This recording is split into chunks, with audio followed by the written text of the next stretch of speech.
नमस्कार, जय श्री राम, भारत माता की जय। आज के एपिसोड में हम एक ऐसी शख्सियत से बात करने जा रहे हैं जिनका हमारे इतिहास में बहुत महत्वपूर्ण योगदान रहा है। हम अगर भारत माता की जय बोलते हैं तो इस भारत को जयकार के अपने घोष के साथ एक खूबसूरत रूप देने का काम जिस एक कम्युनिटी ने किया, आज हम उस कम्युनिटी के साथ जो है बात कर रहे हैं। हमारे साथ आज हमारे एक बहुत ही पूजनीय संत श्री श्री 1008 जगत गुरु रामानंदाचार्य श्री विकास दास जी महाराज हमारे साथ मौजूद हैं। आपका आज के हमारे इस पॉडकास्ट में बहुत स्वागत है स्वामी जी। और आप जैसे जो संतों ने हमारे देश के सनातन को, हमारी संस्कृति को, हमारे इतिहास को, हमारी परंपराओं को, हमारे ज्ञान को, हमारे विज्ञान को सहेज कर रखा, उस दौर में भी जब कोई भी सनातन की बात नहीं कर रहा था, जब कोई भी हमारे हिंदुस्तान की ज्ञान की बात नहीं कर रहा था, वेस्टर्नाइजेशन जब इस दुनिया पर बहुत हावी हो गई थी, तो आप जैसे लोग हैं जिन्होंने इसको आज तक सहेज कर रखा।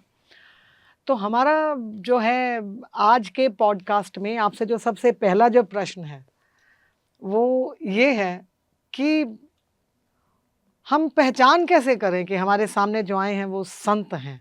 क्या सिर्फ वेशभूषा से ही पता चलेगा या कोई और भी पैरामीटर्स हैं जिससे हम ये पता लगा सकते हैं कि हाँ, ये जो हम जिनके साथ खड़े हैं ये शख्स संत हैं? देखिए, संत की पहचान अनेक रूपों से की जाती है। आज का जो समाज है, जिन्हें केवल वस्त्र और वेशभूषा देखकर ही वो संत मानते हैं, लेकिन बहुत से आप जैसे लोग हैं जो आध्यात्मिक तौर पे ही पहचानते हैं कि ये संत हैं। शास्त्रों में वर्णन है कि स्वयं भगवान नारायण ने भी नारद जी को बताया कि हे नारद, अगर मेरी पहचान करनी है तो जिस संत को देखकर मेरी अनुभूति हो, जिस संत को देखकर आपको मन में शांति हो, जिस संत को देखकर आपकी आत्मा जाग उठे भक्ति के लिए, और जिसके शब्दों में, हर शब्दों में एक भक्ति का एहसास हो, वही मेरा रूप है, वही नारायण है, वही संत है। तो आप उसको पहचान सकते हैं।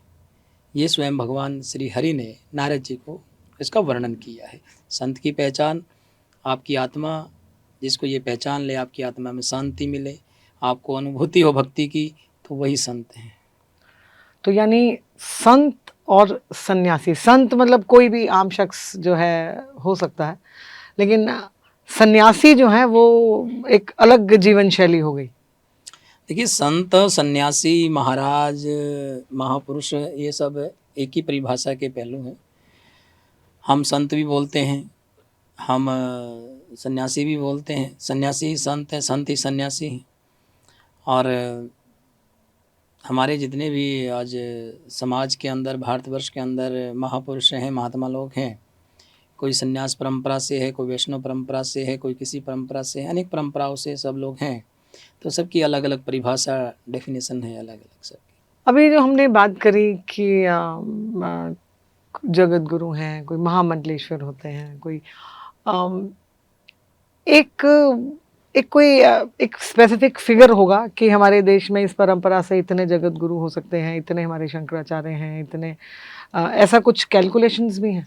और कैलकुलेशन तो अब ये रहा, पहले हमारे जैसे 4 शंकराचार्य मठ होते थे, 4 मठ के 4 शंकराचार्य, लेकिन अब 4 मठ के 4 शंकराचार्य तो हैं ही, उनके नीचे आगे फिर शंकराचार्य है, उन्हीं की आज्ञा से बना दिए गए, क्योंकि 4 ही शंकराचार्य हर जगह उपलब्ध नहीं हो सकते हर समय। तो उन्होंने अपने ही शिष्यों को, अपने ही संप्रदाय के लोगों को आगे पदवी देकर उनको कार्य बांट दिए गए। तो अनेक शंकराचार्य और भी हैं, लेकिन मठ के 4 शंकराचार्य हैं। उसी प्रकार हमारे अखाड़े 13 हैं। 13 अखाड़ों में अलग अलग परंपरा, जिन अखाड़ों में जगत गुरु होते हैं उन अखाड़ों का एक एक जगत गुरु है। लेकिन आगे 52 द्वारे हैं, 52 जगत गुरु और भी हैं, लेकिन वो सब अलग अलग परंपराओं के अनुसार कार्य करते हैं। इस प्रकार अखाड़ों के हिसाब से अलग अलग जगत गुरु बनाए जाते हैं। ये कैसे वैसे हमारे समाज ने कितने अच्छे से इसका विभाजन किया कि हर कॉर्नर, हर नुक एंड कॉर्नर तक हमारी जो है सोच जो है आप लोगों के जरिए पहुंच सके। जी। तो आप जो हैं स्वामी जी, आपकी उम्र कोई बहुत ज़्यादा नहीं हमें लगती, ये महिला होने के नाते हम उम्र की बात ज़्यादा करते हैं। तो आप इतने मतलब युवावस्था हम जिसको कहें कि आपने इतनी कम उम्र में आपको आपको जो है जगत गुरु जी की उपाधि मिली है। तो आगे का क्या मतलब आप इतनी जल्दी आपका ये रास्ता तय हो गया, तो आपको इस चीज़ की खुशी भी होती है या कुछ आपके और प्लान्स होंगे कि अब मेरे पास इतनी उम्र अभी और ज़्यादा है तो मुझे कुछ और ये करना है, तो वो व्हाट आर योर प्लान्स? देखिए प्लानिंग तो इसमें इतना नहीं है, ये प्लानिंग ज़रूर है, ये मेरा उद्देश्य ज़रूर है कि जो मेरा एक कर्तव्य मेरे गुरुदेव ने मुझे दिया है कि हमारा जो सनातन है, जिसको आज सब लोग हर एक इंसान की ज़ुबान पर सनातन है, तो उस सनातन की परंपरा को लेकर चलना और अपने जो मायने में हमारे 4 वेद, 18 पुराण, 6 शास्त्र, इनका प्रचार करना और जन जन तक एक एक्चुअल जो हमारे वेदों के अंदर चीज़ें हैं उनको बताना, उन उद्देश्यों को लेकर उन तक उनको पहुंचाना और उनको उस रास्ते पर लेकर चलना, ये हमारा मेन उद्देश्य है। और इतनी कम आयु जो आप बता रहे हैं कि कम आयु में आप यहाँ तक आए हैं, ये क्या होता है कि जब कृपा हो जाती है गुरुदेव की, ठाकुर जी की, तो अब 5 साल के थे हमारे भगत ध्रुव और प्रहलाद, उन पर साक्षात नारायण की कृपा हुई, नारायण ने दर्शन दे दिए। बिल्कुल। तो हमारी तो उम्र बहुत है उसके हिसाब से देखा जाए तो। नहीं बिल्कुल सही बात, ये तो कृपा तो हाँ। प्रभु की हो जिनको ये सब कुछ मिलता है। लेकिन अभी हाल ही में कुछ जो हैं बहुत नामचीन ऐसे कुछ चेहरे थे जो जिन्होंने संन्यास लिया। उनमें से एक बहुत लेटेस्ट जो ट्रेंडिंग जो एक नाम था वो ममता कुलकर्णी का। तो ममता कुलकर्णी जी ने अभी जो है जब प्रयागराज में कुंभ के दौरान अभी उन्होंने संन्यास लिया। तो उसके बारे में आप कुछ बताएंगे कैसे क्या मतलब कोई कभी भी आकर के ले सकता है क्या? नहीं, ऐसा नहीं है कि संन्यास कोई भी कभी भी आकर ले सकता है। संन्यास लेना तो आसान है, लेकिन उसकी एक परंपरा है, इतने वर्षों तक आपको इस संन्यास में रहना पड़ेगा और इतने वर्षों तक आपको संन्यास परंपरा निभानी पड़ेगी, उसके रूल फॉलो करने पड़ेंगे। उसके बाद कहीं जाकर आपको कोई पद प्रतिष्ठा दी जाती है। ये उसी प्रकार अभी जो आप जिनका नाम ले रहे हैं अभिनेत्री का, इन्होंने डायरेक्ट ही अखाड़े में आई, अखाड़े में आके इनको महामंडलेश्वर बनाया गया और कुछ ही समय के बाद इनसे वो पद छीन लिया गया, वापस ले लिया गया, क्योंकि हर पद की एक प्रतिष्ठा है, मर्यादा है, उसको उसी हिसाब से लेकर चलना पड़ता है। या किन्नर अखाड़े से उनको उसमें लिया गया था, तो लेकिन बहुत जल्दी कुछ ही समय के बाद वो वापस ले लिया गया। तो ऐसा नहीं है कि आप तुरंत घर से कपड़े बदल कर आओ और आकर संन्यास ले लो और महामंडलेश्वर बन जाओ, ऐसा नहीं है। अगर ऐसा कोई करता है तो वो दंडनीय है, अपराध है और परंपरा के अनुसार नहीं है। तो इसमें जो जैसे हमने कहा कि हमारे 13 अखाड़े हैं, तो किन्नर अखाड़ा उसमें से एक है? नहीं, किन्नर अखाड़ा अभी नया बना है। अच्छा। और वो जूना अखाड़ा के अंतर्गत आता है। अच्छा। वो अलग हैं। तो ऐसे-ऐसे कई अखाड़े बनते जा रहे हैं, लेकिन वो 13 अखाड़ों की जो मानता है उनसे वो अलग है, किन्नर अखाड़ा। तो किसी को एक पदवी दे करके वापसी भी ली जा सकती है, मतलब किसी को दिया अगर हमने महामंडलेश्वर उन्हें बनाया, तो क्या बाकी अखाड़ों ने या कुछ सीनियर्स ने इंटरफेयर किया और फिर जो है ऑब्जेक्शंस आई तो ये वापसी ली गई? ऑब्जेक्शन बिल्कुल, जूना अखाड़ा के कुछ पदाधिकारी उसमें जो संत समिति के लोग थे वो सम्मिलित थे, लेकिन सामने कोई नहीं आया उसमें। लेकिन जहाँ तक हमारा मानना है कि अखाड़े का महामंडलेश्वर बनाना बहुत बड़ी बात होती है जी। और उनको बनाया, लेकिन उसके लिए क्या होता है, शास्त्रार्थ भी होता है, ज्ञान भी होता है, वेदों का ज्ञान, पुराणों का ज्ञान, अनेक चीज़ों का ज्ञान इंसान को होना चाहिए। आज हर किसी की जुबान पे सनातन का नाम है। एक ऐसा भी समय था जब कोई इसकी बात ही नहीं करता था। पीछे कुछ वर्ष ऐसे रहे मतलब कुछ 100 साल जिसमें सनातन की बात बहुत ज़्यादा नहीं की गई। लेकिन आप जैसे जो है संतों ने ये परंपरा को कायम रखा। आज हर कोई सनातन की बात कर रहा है। आज हर किसी की ज़ुबान पे जो है सनातन का नाम है। और अभी जो महाकुंभ में प्रयागराज में तो दुनिया ने जो है हमारा इसका प्रभाव देखा। ये जो प्रभाव बढ़ा, जिसको हम कहें कि पॉपुलैरिटी बढ़ गई, तो इस पॉपुलैरिटी का क्या संत समाज की कार्यशैली, जीवन शैली और सोच पे भी कोई प्रभाव पड़ा? एक जब कोई भी वो पॉपुलर नहीं थे, उस वक्त की सोच, और एक आज जब सारी दुनिया जब सनातन का नाम ले रही है तो उस समय की सोच, क्या पॉपुलैरिटी से सोच में फर्क पड़ता है संतों की? देखिए 100 साल की आप बात कर रहे हैं कि सनातन पहले भी था, आज भी है। सनातन तो आदिकाल से है। जी। भारत के उपमहाद्वीप से सनातन निकला है। जी। सनातन एक वैश्विक धारा से देखा जाए तो सनातन आदिकाल से है। और 100 साल की आप बात कर रहे हैं, 100 साल के दौरान देखिए सबसे बड़ी बात ये है कि ये राजा पर निर्भर करता है कि आपका राजा कैसा है। जिस राज्य का राजा आध्यात्मिक होगा, गुणी होगा और कर्मकांडी होगा, संतों को मानने वाला होगा और धर्म पर चलने वाला होगा, तो उसमें तेजी आएगी। जब राजा अच्छा हो तो सनातन भी तेज हो गया। सनातन तो आदिकाल से है। जी। लेकिन आज महसूस क्यों हो रहा है, आज दिखाई क्यों दे रहा है? क्योंकि राजा अच्छा है। अगर आपका राजा अच्छा है तो आपकी हर चीज़ अच्छी है। आज सनातन ने पकड़ की है, आज अच्छे अच्छे महाकुंभ लग रहे हैं, तो ये महाकुंभ तो आदिकाल से लगते आ रहे हैं। बिल्कुल। और अब उसका प्रचार बहुत ज़्यादा हो रहा है क्योंकि आपका राजा भी ठीक है और प्रजा तो पहले से ही ठीक थी, लेकिन उनको मार्गदर्शन देने वाला राजा ठीक नहीं। लेकिन अब राजा ठीक है तो कुंभ का आगाज़ भी हुआ। 144 साल के बाद कुंभ लगा। आप सबने देखा कि कितना भव्य आयोजन महाकुंभ में हुआ है और देश विदेश के लोग उसमें पहुँचे हैं। करोड़ों लोगों ने स्नान किया है और बहुत अच्छा वहाँ पर आयोजन हुआ है। ये तो वही बात हुई जो आपने कही, जैसे जब राम और रावण में फ़र्क पूछा गया तो ये एक बात आई कि रावण जो हैं राज की नीति में यकीन रखते थे और राम जो है नीति से राज करने में यकीन रखते थे। तो वही बात कि राजा की जो नीति रहेगी वो बहुत जो है डाउनलोड प्रभाव होती है। डालती है। बिल्कुल, उसका जो है बहुत प्रभाव रहता है। और महाकुंभ तो एक अपने आप में, जिसको हम कहें कि लाइफ टाइम मेमोरी जो है। इसी से रिलेटेड आप स्वामी जी, जैसे हमारे 4 युग हैं, सतयुग, त्रेता, द्वापर और कलयुग, इनमें से सबसे उत्तम युग कौन सा है? देखिए सतयुग जब आया तो उस समय सबसे ज़्यादा तपस्या होती थी। जी। सतयुग में लोग तपस्या करते थे, अनेक वर्षों तक तपस्या ऋषि मुनि और आमजन भी करते थे। और उन तपस्या का फल देखिए, जब आपके प्रहलाद जी थे, प्रहलाद जी ने अनेक वर्षों तक तपस्या की, बचपन से ही, बचपन में तपस्या करना प्रारंभ किया तो भगवान नारायण प्राप्त हुए। सतयुग में तपस्या थी तो उस युग में व्यक्ति जो है केवल तपस्या पर, साधना पर ही ध्यान देता था और अनेक वर्ष लगते थे तपस्या करके भगवान को प्राप्त करना। और सतयुग के बाद त्रेता आया। त्रेता जब आया तो उसमें यज्ञ अनुष्ठान और इन चीज़ों पर ध्यान दिया गया। त्रेता में यज्ञ किए जाते थे, पूजा पद्धति थी, यज्ञ था, भगवान प्रसन्न यज्ञ से होते थे, साधना भी थी। और जब द्वापर आया, द्वापर में केवल पूजा पाठ और केवल भक्ति थी। द्वापर में भक्ति से भगवान को प्रसन्न किया जाता था।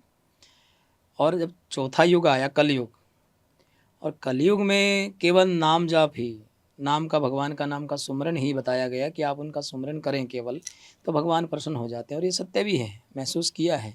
आज अनेक हमारे ऐसे ऋषि मुनि हैं, संत जन हैं जिन्होंने कलयुग में भगवान को प्राप्त किया है। गोस्वामी तुलसीदास जी को देख लीजिए। हमारे गोस्वामी तुलसीदास जी ने केवल एक नाम जाप से ही भगवान राम को प्राप्त किया, उनके दर्शन किए, हनुमंत लाल जी से मिले। और उन्होंने लिख भी दिया रामायण के अंदर कि कलयुग केवल नाम धारा, सुमर सुमर नर उतरे ही पारा। कलयुग केवल नाम का है। कलयुग की आपने बात करी तो मुझे लगता है कलयुग में ये वाला जो युग है जिसमें हम लोगों ने जन्म लिया, क्या ये कहीं कुछ मेंशन्ड है कि ये सर्वोत्तम युग है या कुछ ऐसा कुछ खास? क्योंकि ये एक ऐसा समय चल रहा है जिसमें हम लोगों ने ऐसी कुछ चीज़ें देखी जो सैकड़ों सालों में एक बार होती हैं। जैसे हम लोगों ने कोरोना देख लिया, हमारे युग में हमारी पीढ़ी ने जो है लॉकडाउन देखा, हम लोगों ने राम मंदिर का निर्माण देखा, हम लोगों ने इस महाकुंभ में स्नान का सौभाग्य हमें मिला। तो हम लोग तो शायद वी आर ब्लेस्ड कि हमको इतना सब कुछ देखने को जो है मिला। तो क्या ये कुछ खास समय चल नहीं रहा है है, कलयुग का? कलयुग के अंदर कलयुग को आए हुए लगभग 5000 से ऊपर हो गया है जी। और इन 5000 वर्षों में अनेक बार तो कुंभ लग चुका है, हम्म। बड़े बड़े कुंभ लग चुके हैं, अनेक बार महामारी आ चुकी है। अब हाँ, हमारी उम्र के हिसाब से तो पहली बार आई है, लेकिन हमसे पहले जो हमारे पारिवारिक लोग थे, बड़े लोग थे, उन्होंने भी देखी है। हर 100 साल के बाद कोई ना कोई महामारी ऐसी आती है, ऐसा कुछ बताते हैं और वो चीज़ है। लेकिन मेरा मानना एक और है कि जो हमने शास्त्रों में पढ़ा है कि जैसे भूकंप कहे गाये की गाथा, अति त्रास अति जस जासा, जादिन धेनु धरा न रही, ताधिन धरा रसारस तल गई। कहा जाता है कि गाय माता की जब से हानि होने लगी है इस कलयुग में, क्योंकि जब कलयुग का आरंभ हुआ, कलयुग आया और राजा परीक्षित ने गौ माता की रक्षा की, तो धर्म के 4 पैर थे, 3 पैर कलयुग काट चुका था। वो 3 पैर कौन से? सतयुग, त्रेता, द्वापर। 1 पैर पर आज धर्म खड़ा है। हमारी भागवत जी में वर्णन है कि 1 पैर पर आज धर्म खड़ा है। धर्म कौन है? बैल है। और पृथ्वी कौन है? गाय माता है। तो जब गाय माता का और उस बैल का संवाद हुआ, परीक्षित ने पूरा संवाद सुना, तो कलयुग वहाँ हथियार लेके खड़ा हुआ था उनको मारने के लिए, चौथा पैर काटने के लिए धर्म का। तब जाकर रक्षा की थी परीक्षित राजा ने, अच्छा। धर्म की। तो उसने वरदान मांगे थे कलयुग ने कि मुझे वरदान दीजिए, तो उन्होंने वरदान दिए रहने के उनको। तो मैंने अभी राजा का जिक्र किया था आपके सामने कि राजा कैसा हो, धर्म का बचाव वहाँ परीक्षित ने किया था। 1 पैर पर धर्म खड़ा है, तो वहाँ ये वरदान दिया गया था कि इस कलयुग के अंदर अगर कोई थोड़ी सी भी भक्ति करेगा, सच्चे मन से, हृदय से नाम जाप करेगा, भगवान का नाम लेगा, तो उसे मुक्ति ज़रूर मिलेगी, उसका मोक्ष ज़रूर होगा, उसे प्राप्ति ज़रूर होगी। और गोस्वामी तुलसीदास जी को देखना, देखें आपकी थोड़ी सी भक्ति करने से ही प्राप्त हुए, राम जी, हनुमंत लाल जी सब प्राप्त हुए। तो इसलिए भक्ति का महत्व, नाम जाप का महत्व कलयुग में बताया गया है। और उससे ही आज जो लोग कर रहे हैं, अनेक उदाहरण हैं आपके सामने कि बाबा प्रेमानंद जी को आप देख लीजिए, उनकी किडनियाँ नहीं हैं, तो आज वो भक्ति के आधार पर ही देखो कहाँ तक जा रहे हैं। तो बहुत से ऐसे उदाहरण हैं देश के अंदर जिनसे आप भक्ति से पा सकते हैं। ये कलयुग जो है 5000 साल से ज़्यादा लगभग हो गए हैं आए हुए, अनेक ऐसी बीमारियाँ आई हैं, लेकिन हमें कुछ अपना हर चीज़ को देखकर, हमारे शास्त्रों को पढ़कर, संतों की कथाओं को सुनकर हम उन चीज़ों में जा सकते हैं और ध्यान लगा सकते हैं और भक्ति का मार्ग पा सकते हैं। जैसे हम जनरली देखते हैं आज के डेट में कि भागवत कथा का बहुत ट्रेंड है और राम कथाएं बहुत हो रही हैं, गौ कथाएं भी अब बहुत हो गई हैं, कि संतों का काम कथा करने तक का, मतलब करने का है, या इसके अलावा भी उनके जीवन शैली में और भी बहुत कुछ होता है? देखिए, कथाएँ अलग एक चीज़ हैं और उनकी जीवन शैली कुछ अलग है। संत समाज कथा बहुत कम करता है। आपको कथावाचक अनेक मिलेंगे आचार्य रूप में, लेकिन संत जो कथावाचक होंगे आपको बहुत कम मिलेंगे। संत परंपरा में आजकल आपने देखा होगा कि अनेक कथावाचक आपको समाज में मिलते हैं, उनको महाराज कहते हैं, संत कहते हैं, लेकिन है नहीं, ना संत है ना महाराज है। लेकिन दुनिया उनको पूजती है संत के रूप में, महाराज के रूप में, गुरु के रूप में, जबकि उनको गुरु परंपरा में दीक्षा देने का भी अधिकार नहीं है। अच्छा। वो दे रहे हैं। संत परंपरा में जो कथा करते हैं, अनेक हमारे ऐसे संत हैं, राजेंद्र दास जी हमारे मलुका पीठाधीश्वर जो कथा करते हैं, संत हैं। और भी ऐसे अनेक संत हैं वृंदावन के अंदर, हरिद्वार के अंदर, आपके उज्जैन के अंदर, प्रयागराज के अंदर बहुत से संत हैं जो आज कथाएं करते हैं।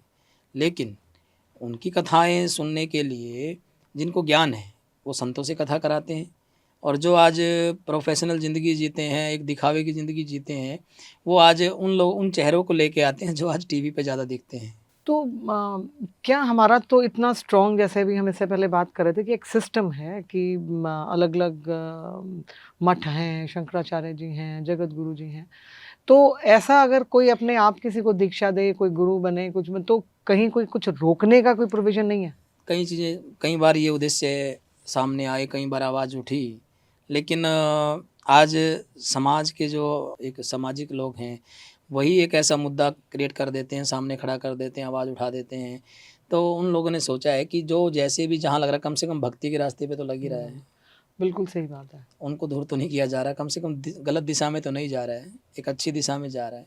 लेकिन मेरा मानना ये है कि जो कथावाचक आते हैं, आचार्य रूप में आते हैं, उनको आचार्य रूप में पूजा जाए, संत रूप में ना पूजा जाए। तो पर ऐसा कोई प्लेटफॉर्म ही नहीं है जहाँ पे आम लोगों को हम एजुकेट कर सकें कि इसमें क्या फ़र्क है? एक पूजा की अलग-अलग पद्धतियाँ आजकल इतनी समझ मतलब आम आदमी तो कन्फ्यूज़ ही हो जाता है कि मुझे कैसे पूजा अर्चना नहीं, करनी है। और जिस विषय पे हम बात कर रहे हैं कि ये डिफ़रेंस क्या है? आचार्य क्या कौन है? महाराज कौन है? हमारे ये संत कौन है? इनका डिफ़रेंशिएशन जो है, ये आम जनता को एजुकेट क्यों नहीं किया जाता? स्पष्ट रूप से दिखता है जिसके नाम के आगे हमारे जैसे गिरि लगते हैं, हुँ, दास लगते हैं हुँ, और नंद लगते हैं। हुँ, ऐसे काफ़ी नाम हैं जो हमारे संतों के हैं, वो संत हैं, जो अखाड़ों से जिनका संपर्क है, अखाड़ों से जो निकलते हैं, अखाड़ों का उनके पास वेरिफ़ सर्टिफ़िकेट है। वो अखाड़ों की परंपरा से निकलते हैं, वो संत हैं, अखाड़ों की मर्यादा में रहते हैं, वो संत हैं। और जो आचार्य हैं, वो आप देख ही रहे हैं, वो आके अपने नाम के आगे कुमार लगवाते हैं, शास्त्री लगवाते हैं, अपने नाम के आगे गोस्वामी लगवाते हैं, अपने नाम के आगे कुछ भी लगवा सकते हैं। तो वो लोग आचार्य हैं और कथावाचक हैं, कथा करते हैं और अच्छा कार्य कर रहे हैं, देश के अंदर प्रचार कर रहे हैं, वो भी अच्छा है। लेकिन जहाँ तक मेरा मानना है कि जो व्यासपीठ की बात है या फिर कथा की बात है, तो अधिकतर लोग ऐसे भी हैं जो केवल संतों से ही कथा कराते हैं और किसी से कथा नहीं कराते। तो अपना-अपना मत है आज समाज में, लेकिन चल एक ही दिशा में रहे हैं, अच्छी दिशा में रहे हैं, तो इसीलिए कोई नहीं बोलता है। हाँ, बिल्कुल एक डायरेक्शन तो सही में लेकर के जा रहे जी, हैं जी। जो है यूथ को। बिल्कुल, और बहुत यूथ भी आज की डेट में हमारे देश का जो युवा वर्ग है वो भी बहुत एसोसिएट हो रहा है इस विचार के साथ। बिल्कुल। अभी जैसे एक डेटा जो आया था कि कुंभ में जो पीछे महाकुंभ हुआ उसमें 35 साल तक की उम्र के लगभग 40% जो वहाँ पे टर्नआउट था वो 35 साल तक के जो है लोगों का था। तो एक बड़ा पॉजिटिव चेंज है कि यूथ जो है इस विचार के साथ जुड़ रहा है। अब हम जैसे अभी हमने आपकी भी उम्र की बात करी, तो जो युवा भारत जो है सबसे युवा देश है हम जो है दुनिया का, युवा कितने जुड़ रहे हैं जो आपकी तरह जो संन्यास ले रहे हैं या जो संत समाज के साथ युवाओं का कुछ हमारे पास ऐसा डेटा है कि इतने यूथ हमारे साथ जुड़ रहे हैं? देखिए, पहले हमारे देश में गुरुकुल होते थे, जी। अनेक गुरुकुल होते थे, स्कूल तो नहीं होते थे, गुरुकुल होते हुँ, थे। जी। गुरुकुलों में बच्चों को पढ़ाया जाता था, वहीं उनकी दीक्षा शिक्षा होती थी। अब वो गुरुकुलों की परंपरा कम होती चली गई, हुँ, स्कूलों की परंपरा ज़्यादा होती चली गई। आज हर बच्चा, हर वर्ग का माँ-बाप अपने बच्चे को इंग्लिश मीडियम में पढ़ाना चाहता है, तो गुरुकुल में भेजना नहीं चाहता है। लेकिन आज भी उत्तर भारत को हम लेके चलें तो उत्तर भारत में इतना नहीं है और दक्षिण भारत की हम बात करें तो वहाँ आज भी बच्चे गुरुकुल पद्धति से पढ़ते हैं। दक्षिण भारत में ऐसे काफ़ी चीज़ें हैं जहाँ बच्चे पढ़ते हैं और जहाँ शंकराचार्य मठ हैं, जहाँ हमारे अखाड़े के मठ हैं, वहाँ बहुत से बच्चे ऐसे हैं जैसे मध्य प्रदेश आपका आ गया उसमें, छत्तीसगढ़ आपका आ गया, हुँ, बिहार उसमें आ गया और अनेक राज्य उस साइड के इसमें आ गए। तो वहाँ से काफ़ी बच्चे निकल के आते हैं जो आज संन्यास परंपरा में, संत परंपरा में भाग लेते हैं और बचपन से ही पद्धति सीखते हैं। ऐसा नहीं है कि नहीं सीखते हैं।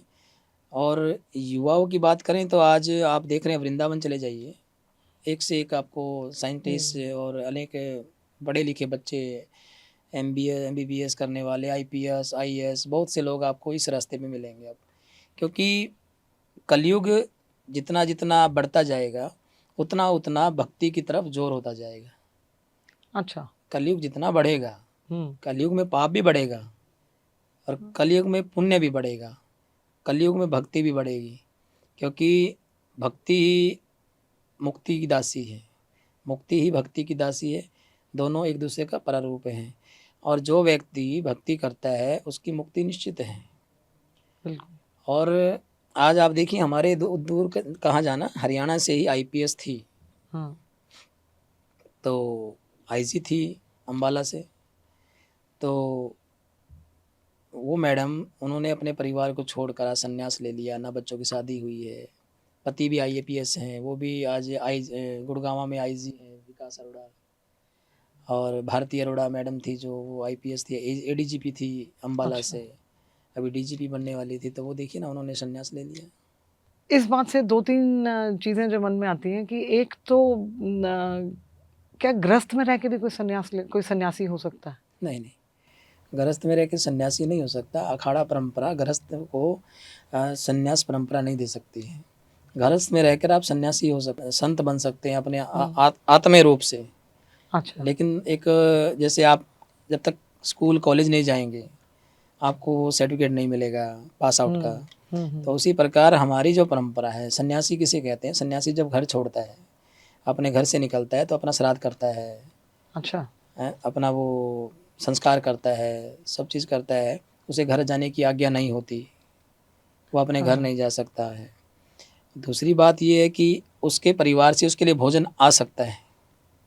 अच्छा। उसके परिवार से उसके लिए भोजन आश्रम में आ सकता है, लेकिन वो भी तब उसके पास कोई आश्रम खाने की सुविधा ना हो। तो अगर आपके पास कोई खाने की सुविधा नहीं है और घर परिवार आपको और भोजन की उपलब्धि करा रहा है तो वो आ सकता है। लेकिन आज का समय ऐसा है कि कहीं भी ऐसा नहीं है कि जो उपलब्धि ना हो।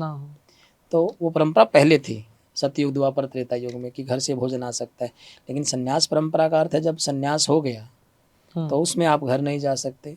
परिवार आपका आ सकता है, लेकिन वो एक शिष्य के रूप में आ सकता है। आप गुरु रूप में उनको देख सकते हैं, आप गुरु के रूप में आकर उनको शिष्य के रूप में देख सकते हैं। वो आपको गुरु के रूप में देखे, वहीं तक सीमित है संन्यास। वो संन्यास है।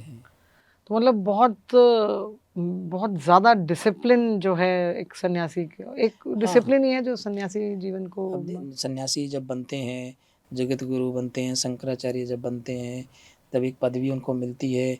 तो हमारे इस संप्रदाय में जब हम जगत गुरु की पदवी पर आए तो एक बड़ी लंबी चौड़ी लिस्ट बन जाती है कि सिला हुआ वस्त्र नहीं डाल सकते हैं, जूते चप्पल नहीं डाल सकते हैं। अच्छा। तो विदेश यात्रा नहीं कर सकते हैं। तो बड़े बड़े इसमें नियम है। हमारी जो एक नियम है पूजा की, उसकी पद्धति, वो सभी चीज़ें इसमें सम्मिलित होती हैं। तो दिखावा दूर से तो दिखता है बहुत बड़ी चीज़, लेकिन उसके लिए उतना ही अंदर से इंसान को मेहनत और उसी नियमों में रहना पड़ता है। नियम 100 वर्त, वर्त 100 शोधन। नियम जरूरी है। तो एक नियम 100 वर्त के बराबर है। तो नियम बड़े करने पड़ते हैं, जब जाकर इन पदवियों को प्रतिष्ठा मिलती है।